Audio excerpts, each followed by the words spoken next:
Capítulo 5. Del color de las mariposas al pensamiento abstracto. ¿Qué hace que a los niños se les llene el cuerpo de alegría cuando piensan en ese día que van a hacer una excursión? ¿Cuál es el porqué de esa alegría pensando en escapar de la pequeña cárcel que representa la clase donde se les enseña en el colegio?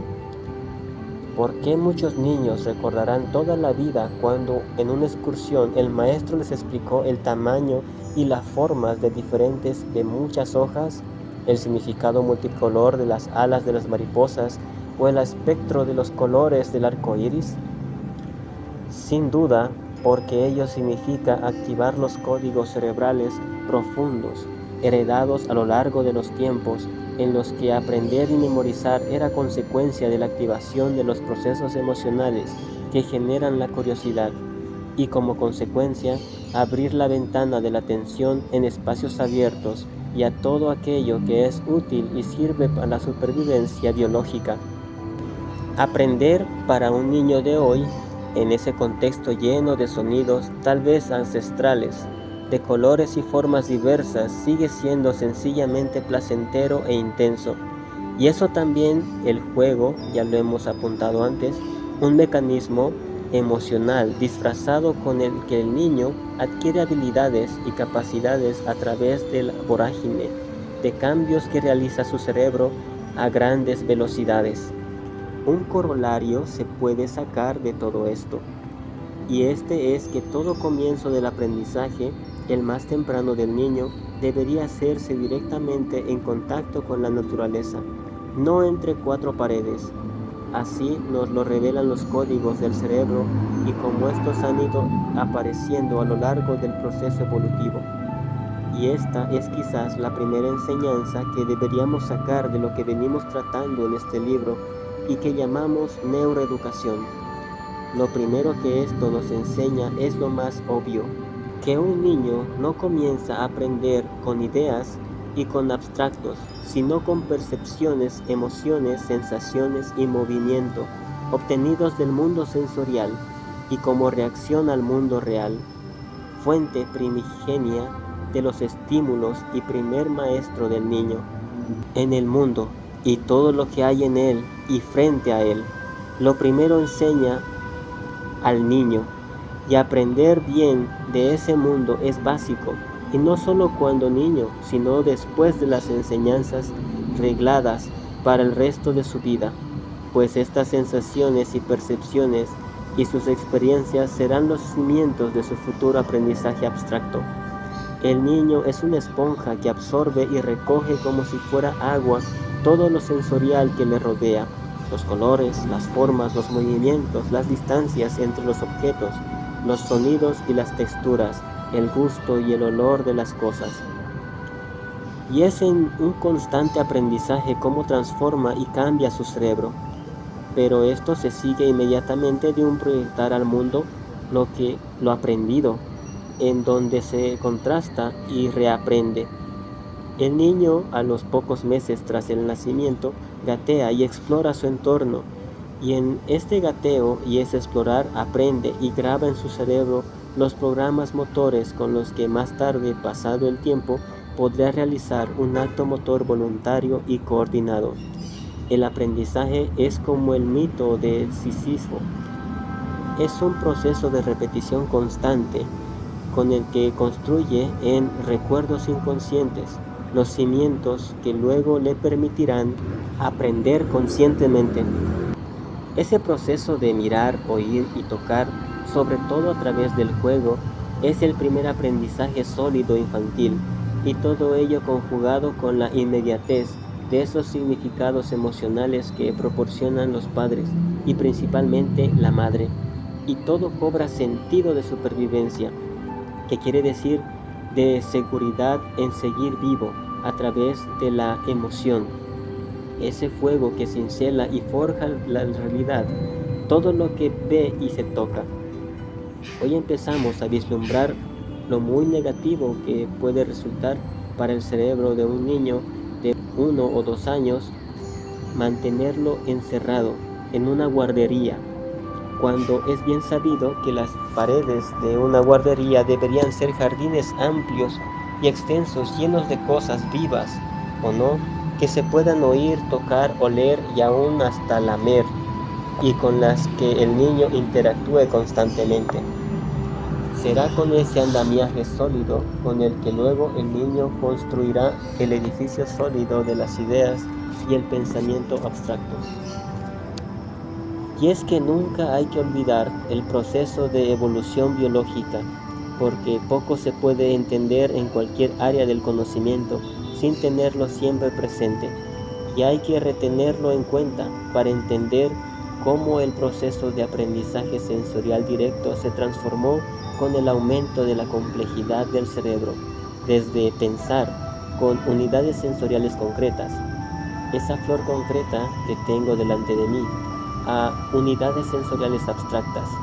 el concepto de flor que yo tengo en la cabeza y que agrupa a todas las flores concretas que puedan existir y que además ella misma, esa flor abstracta, no existe fuera en el mundo.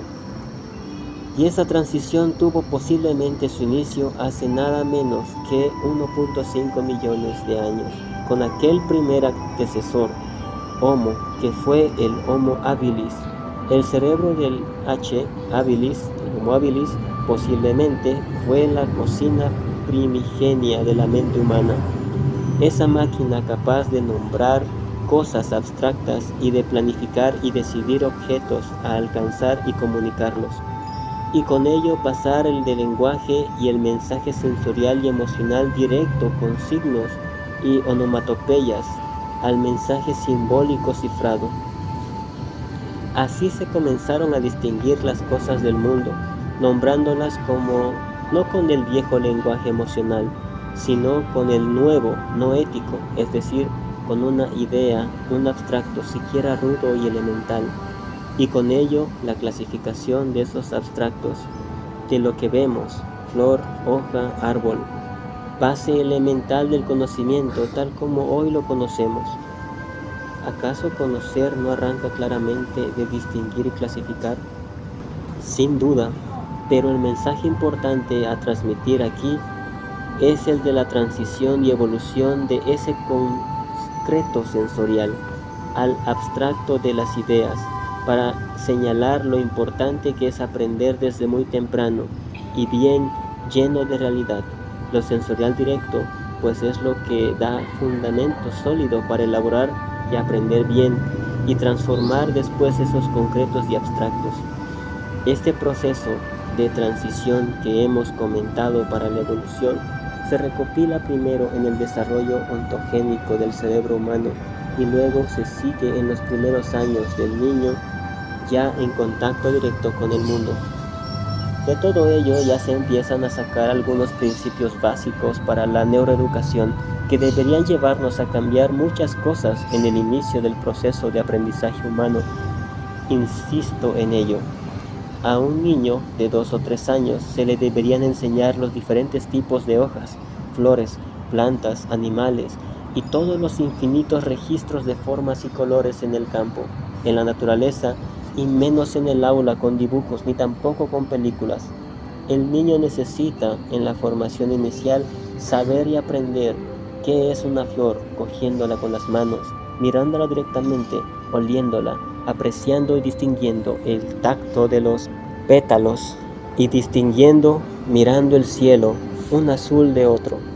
Y todo ello, como acabo de apuntar, con la protección y el sentimiento emocional, con la sonrisa del padre o del maestro. Solo así no olvidará jamás y anclará además sus futuros conocimientos abstractos de una forma sólida sobre cimientos perceptuales, emocionales, reales, directos. Solo así construirá luego las ideas de forma más consciente y procederá con ellas a las reflexiones y las construcciones racionales y a las hipótesis de una forma más consolidada. Con tristeza se oye decir, cada vez con más frecuencia, que muchos niños que siempre han vivido en las grandes ciudades como Nueva York o Chicago no han visto nunca las estrellas brillantes en el cielo debido a la contaminación y a la potente iluminación de sus calles, plazas y rascacielos.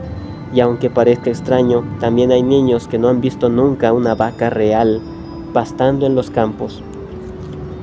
Y es que hoy, tras algunos miles de años de civilización, el niño se enfrenta cada vez más temprano con el aprendizaje de ideas y conceptos alejados de aquellos estímulos sensoriales, activadores de los códigos más genuinos del cerebro y que venimos comentando. Y lo hace además encorsetado en clases pequeñas y con rigor y la ansiedad de maestros que se alejan de aquel juego primitivo que generaba aprender y memorizar de lo sensorial directo, base de la curiosidad, la atención y el despertar, como acabo de señalar. Para el ser humano, aprender es hoy un proceso que desde muy temprano, quizás demasiado, se ha llevado a muchos niveles de abstracción y de tan alto calado intelectual y social de alguna manera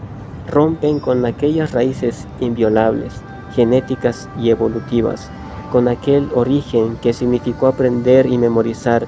viendo el vuelo colorido y errático de las mariposas. ¿No convendría repasar y evaluar en qué medida los estímulos que se utilizan hoy para aprender activan con propiedad los códigos del cerebro más genuinos para esta tarea? Es posible que la neuroeducación, a la luz del proceso evolutivo, nos puedan ayudar a ello y sacar ventajas para llegar a aprender y memorizar mejor.